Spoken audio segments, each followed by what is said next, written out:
bring value to each other and the communities that we're a part of. Roxbury Women means strength. Seriously though, I've always believed in the power of storytelling, what my Baptist roots like to call testimony. As a child on Sundays attending Rain or Shine Baptist Church on Chicago's South Side, a small storefront church that my grandfather, Reverend James Eccles, pastored, I was transfixed by those who would boldly stand before the congregation to testify, to give their testimony. They would stand and bravely acknowledge a personal hardship, being laid off, a threatened eviction, a loved one struggling with addiction. They would ask the church for their prayers, and they would offer thanks and praise to God for everything He had previously done and His anticipated intervention in their lives. They were giving their testimony, seeking comfort and strength from our church family. But as an adult in hindsight, I recognized they were doing something even greater than that was at work. They were asserting themselves in their testimony and saying, "See me, hear me." Acknowledge not just my struggle, but my very existence. I came to testify. In fact, the literal definition of testimony means to testify, to bear witness to proclaim oneself as an intrinsic part of the world. In their testimony, they were saying, "I am here." As an elected official, I'm often invited to speak at various events and functions, and in my intro, I find they tend to lean very heavily on my political bio and resume. No doubt my rarefied experiences working for former Congressman Joseph P. Kennedy II and United States Senator John Kerry were of incredible political tutelage. But I could argue that my real political training ground, my leadership development, where the seeds of empathy and compassion were first planted, was at Rain or Shine Baptist Church. It was there that I learned that everyone has a story. Knowing that has served me well as a public servant, because I know behind every statistic there is a person, a story, a testimony begging to be told.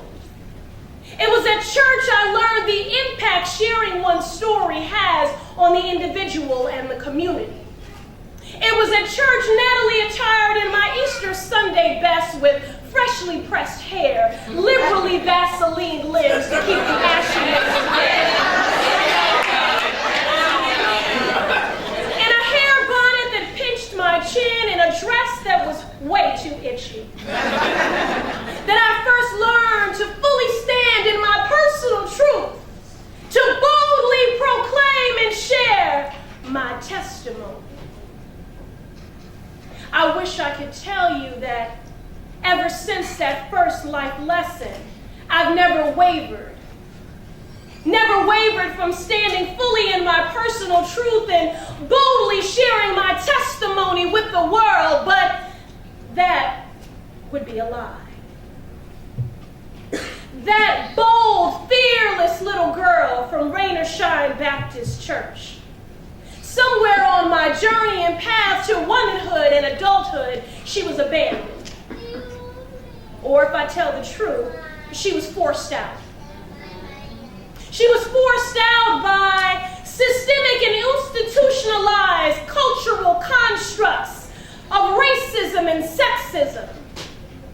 She was stifled and suffocated, her individual boldness a casualty of it all.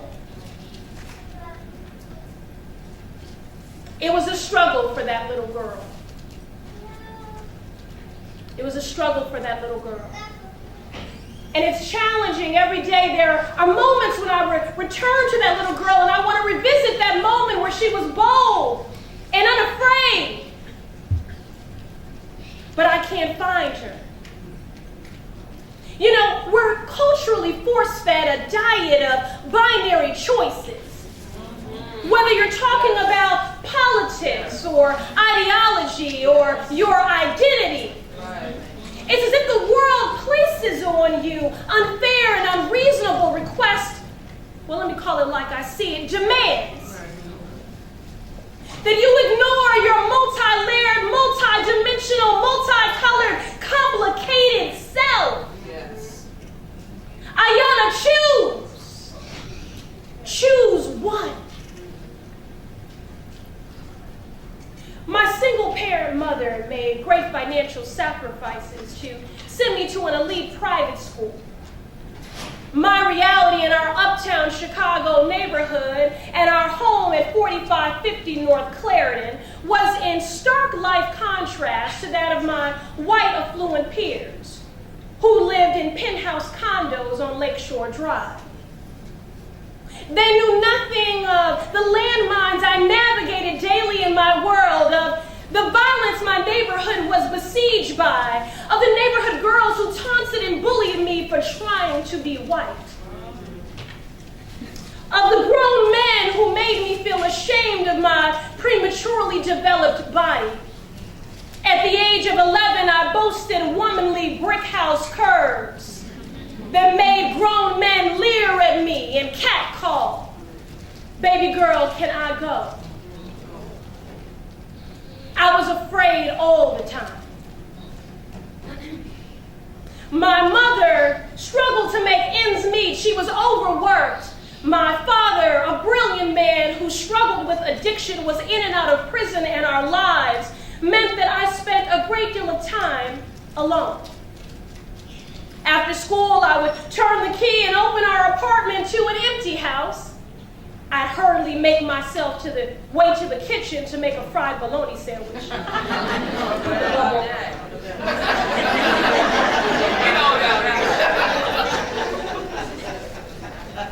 I'd rush to the telephone, procrastinating from doing my homework, and find myself on the phone with one of my schoolmates, who would recount tales to me of nannies and expensive Capri Sun juices as their after-school snacks, along with string cheese and chocolate chip cookies.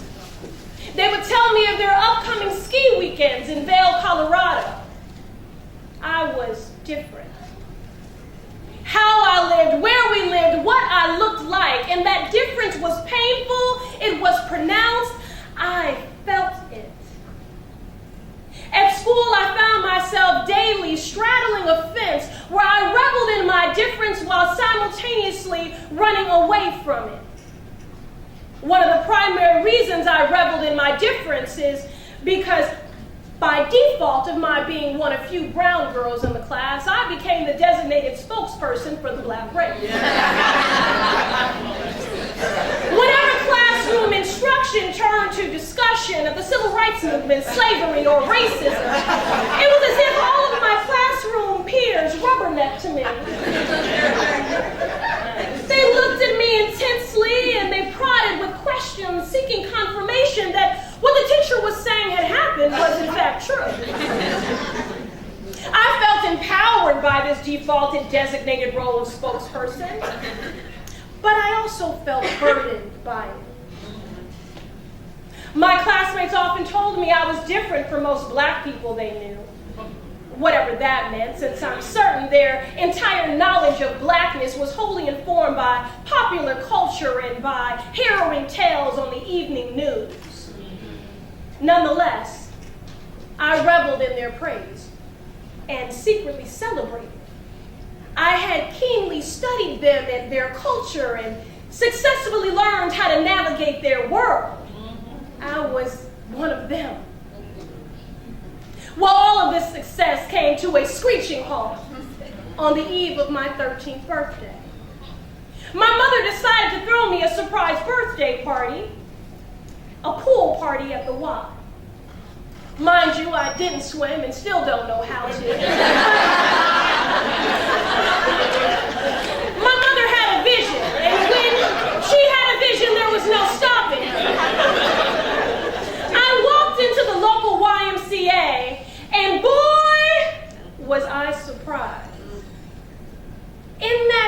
place were all three of my worlds: church, neighborhood, school. I panicked and I wanted out. You see, I had been leading a compartmentalized existence, exposing only fragments of myself to each world, giving them what I thought they would tolerate, understand, and digest. And in one moment, thanks to my mother, I was dramatically confronted by all three of these worlds, and I panicked. I wanted out. So I did what any 12 going on 13-year-old girl would do. I ran. And I hid in the locker room. After a considerable amount of time elapsed, my mother found me. I tearfully questioned her. Mommy, why did you invite all of these people? Mommy, why a pool party? I don't want to put a swimsuit on. I hate my body. Mommy, why if my hair gets wet? Mommy, why? To which my mother replied, Ayanna, stop crying before I give you something to really cry about.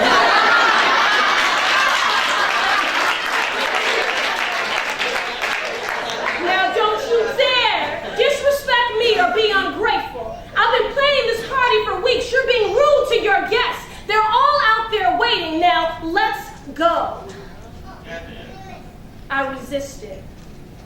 Mommy, if I go out there and I get in that pool, my hair will get wet and turn nappy. It will betray me. I can't go out there. My hair will betray me. My mother's tone softened. And she asked me, well, first let me just say that I know that was a loaded and dramatic statement for a 12-year-old, but if you know me, you know not much has changed. She said, what do you mean your hair will betray me? I said, well, when my hair gets wet and nappy, they'll find me out. Mommy, they'll know the truth about me. I'm black. In hindsight, I know what was reflected behind my mother's eyes was sadness and lingering questions. Had she caused her child more harm than good? Should she have sent me to this school? Had I forgotten the lullaby she sang to me as a child? I'm proud to be me. My mother took my hand and she said, Ayanna Sowini. She always used my middle name when she meant business. Believe me, they already know. She took my hand, we returned to the party, and everyone had a great time. We had a Soul Train line, the falsettos of Michael Jackson were all around us, and I was free to be me. I don't know what happened in that moment, but it was transformative, defining, and freeing for a moment. But only for a moment. I revisit that world often, that moment often, because I daily feel pressured by a world culturally force-fed, a binary diet of identity choices. As if the speakers are blaring constantly, Ayanna, who are you? Choose. Choose one. Who are you first? In a city that questioned if a black woman could represent an entire city while also advocating for her own home community. At a time when people wondered and questioned if I could run and win on a platform fighting for girls and women to break cycles of poverty and violence and to reduce trauma. At a time of advisors who discouraged me from telling the truth of my personal story for fear of pigeonholing or stereotyping myself. In an alleged sisterhood of women who questioned if I could relate to every woman because I'm unmarried and not a mother. Pressure. Pressure to choose just one. The author Gwendolyn Brooks, when asked why did she capitalize the word black, said, I always capitalize my name. The truth of the matter is I am black with a capital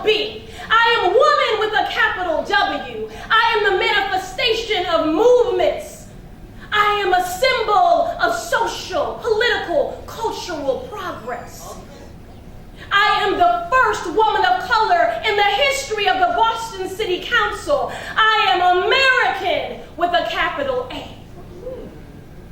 I am the love child, the byproduct of Black solidarity, fist waved high. Patriotic amber waves of grain, of women warriors for equality. One of my greatest influences and personal shero, Shirley Chisholm, when asked how she wanted to be remembered, said she didn't want to be remembered as the first Black woman elected to the U.S. House of Representatives. Nor did she want to be remembered as the first Black woman to pursue the U.S. presidency. She simply wanted to be remembered as a Black woman who dared to be herself. Well, in fact, that is the journey and the struggle for us all. To dare to be ourselves, our multi-layered, multi-dimensional, cross-tabbed, complicated, authentic selves. That is the journey and the struggle for us all. We all tell different people different stories about who we are, to protect them or to protect ourselves. Life is about choices. And when it comes to identity, I choose to be authentically, unapologetically me. Tonight I came to testify and to dare you to do the same. To sing your song, I'm proud to be me. To tell the world, I am here. Thank you. Contact with other humans in this space is amazing. And it's nothing short of a miracle.